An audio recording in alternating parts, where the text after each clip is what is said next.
Salut, c'est Van Geek pour la critique du film de Disclosure Day de Steven Spielberg avec Emily Blunt, c'est ça, ouais, Emily Blunt et l'acteur du Discours d'un roi. Oh putain, je me rappelle plus de son nom. Voilà, c'est les deux restats du film. Alors je fais un petit résumé de l'histoire. C'est un type qui est poursuivi parce qu'il a des dossiers secrets qui révéleraient quelque chose sur l'existence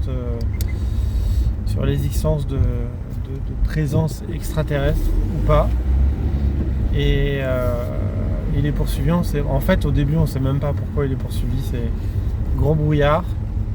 Et après, on saura ou pas pourquoi il est poursuivi. Bon, là, je vous ai un peu dévoilé le truc il est poursuivi parce qu'il y a des...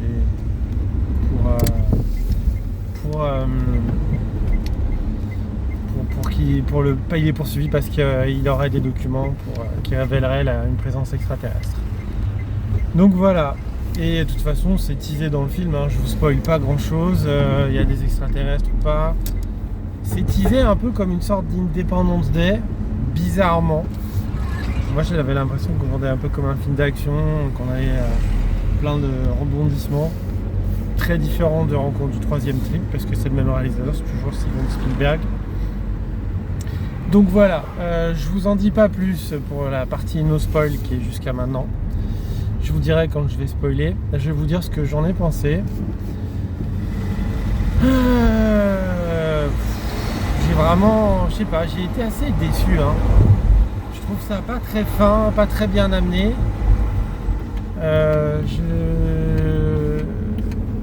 C'est un film qu'il faudrait que je revoie presque même parce que tellement j'ai été déçu.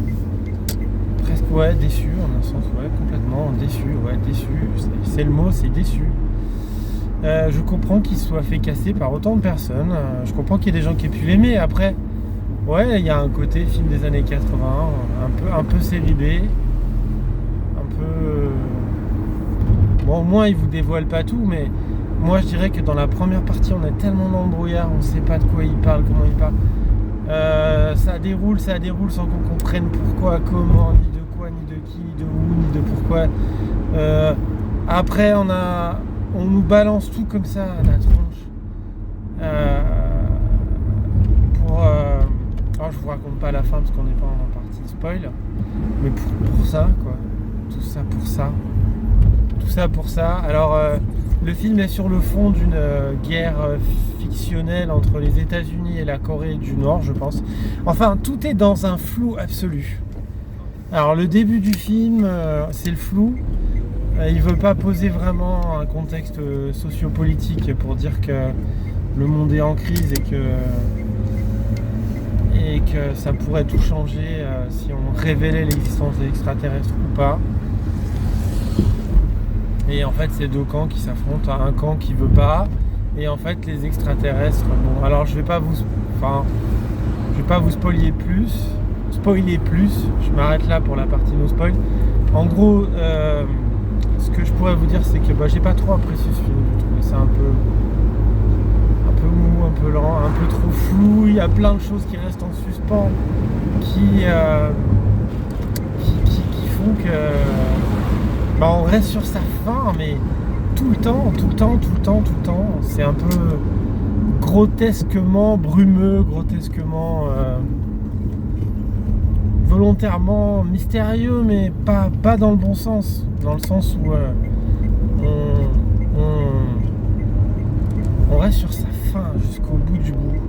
Donc voilà, moi j'ai été très déçu. Puis c'est Steven Spielberg, c'est pas un mauvais film, hein. Vous passerez pas un mauvais moment en allant le voir, mais moi je trouve qu'il y a vraiment erreur sur la marchandise entre ce qu'on nous vend, ce qu'on va vivre. On a l'impression que la bande-annonce c'est pas le film du tout. Alors là, j'en ai pas vu énormément des bandes-annonces sur ce film. J'ai essayé de pas me spoiler, donc voilà. Bon, maintenant je vais vous spoiler. Donc je repars du début du film. Il y a un mec qui disparaît. Il a une espèce d'artefact qui lui permet de pas être poursuivi par une organisation qui sera une espèce d'organisation semi-privée qui, grâce à la technologie alien, en fait, a a pu développer toutes les technologies modernes qu'on a de nos jours. Parce qu'en fait, on a fait du rétro-engineering sur la technologie alien pour nous développer nos propres technologies. Voilà, c'est aucunement expliqué, c'est suggéré sans être vraiment dit, mais bon, ça paraît un peu flagrant. Et tout est comme ça dans le film. Voilà, tout. Il a des documents vidéo qui remontent aux années 50, même un peu avant, je pense, où tout est documenté, où on voit des extraterrestres du début à la fin, des vaisseaux, des extraterrestres en présence physique. Alors, il a dans son sac à dos des dizaines d'heures, on ne sait pas exactement, mais il a beaucoup de fichiers vidéo qui prouvent la présence des extraterrestres, qui veut diffuser, et d'ailleurs, vu qu'on est à la partie de spoil, qui va diffuser. Et Emily Blunt, qui est la présentatrice météo, elle, après la présence d'un oiseau qui rentre dans son appartement, elle est révélée à un espèce de super pouvoir, on ne sait pas vraiment. Et elle se met à être omnipotente. Elle sait parler toutes les langues, elle sait faire de la télépathie, un peu comme la Force dans le Retour du Jedi. Elle peut persuader les gens, elle arrive à rentrer dans l'âme des gens. Et après un programme météo, elle se met à parler une espèce de langue bizarre, ce qu'on voit dans le teaser d'ailleurs, qui en fait en extraterrestre veut dire ce que vous ne comprenez pas, n'en ayez pas peur. Voilà. Elle s'évanouit. Et après cet événement, en fait, elle va essayer de retrouver l'autre personne du début du film qui lui a toutes les vidéos et une espèce de clé extraterrestre qui fait peur à tout le monde, on ne sait pas trop pourquoi. Et ils vont réussir à se retrouver ensemble parce qu'en fait, tous les deux, ils ont été inséminés mentalement par les extraterrestres pour être leur émissaire, en fait, pour révéler au monde entier leur présence et leur bienfait ou pas. Mon Dieu. Et donc voilou. Ils finissent par se retrouver tous les deux dans une reconstitution de la maison d'enfance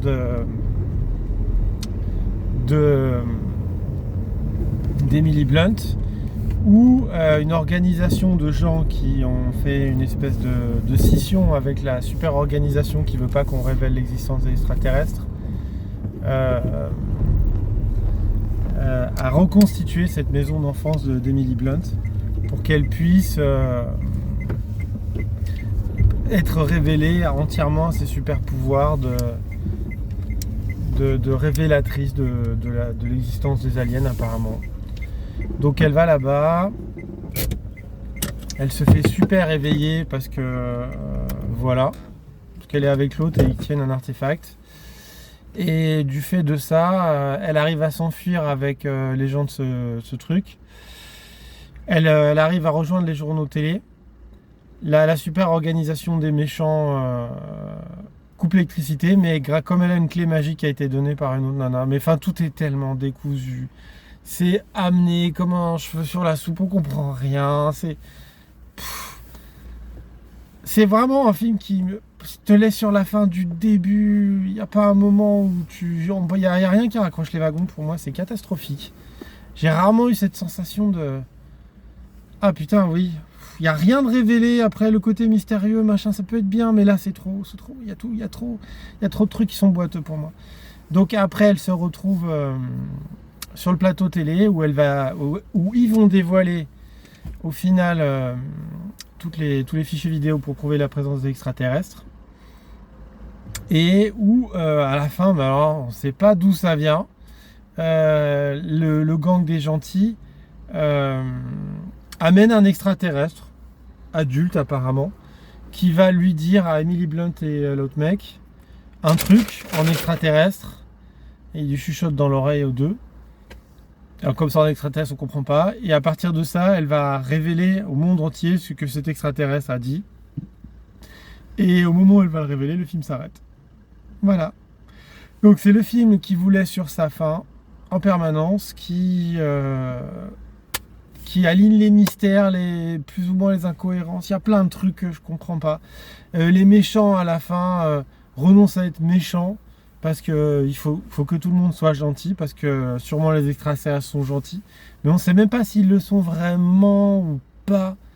Tout est brumeux. Enfin voilà. Si vous aimez les films mystérieux, les fins en queue de poisson entre guillemets. Après, il est bien produit. Il y a quelques scènes. Il y a une scène d'action où ils sont sur une voiture pour sauter dans un train. C'est pas un film d'action, alors, détrompez-vous. Hein, c'est pas Independence Day. Qui sont bien amenés, c'est assez rythmé, mais moi alors la fin, là, quand ils ouvrent cette espèce de frigo avec un extraterrestre dedans, là je trouve ça devient quasiment risible. Comme si à la fin il fallait que tout soit dévoilé d'un coup pour que au final rien ne soit dévoilé totalement sur les intentions des extraterrestres.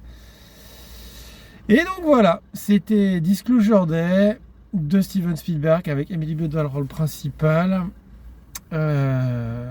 Comme quoi, hein, si un jour les extraterrestres arrivent, ce sera la fin de toutes les guerres du monde. Ils vont arriver, ils vont nous dire des trucs, on va tous être cool. Ouais, c'est mieux que les pétards, c'est mieux que les joints, les antidépresseurs. Les extraterrestres, c'est la solution universelle au bonheur pour l'humanité. Ce film est grotesque.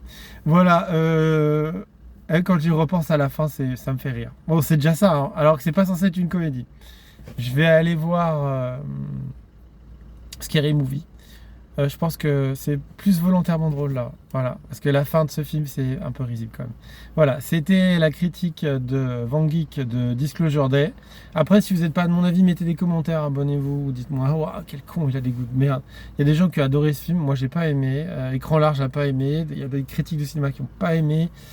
Bah moi j'ai pas aimé non plus, désolé, et pourtant je suis parti sans a priori négatif. Et au final, voilà, je suis super déçu quand même. Bon, c'était Van Geek pour la critique de Disclosure Day de Steven Spielberg.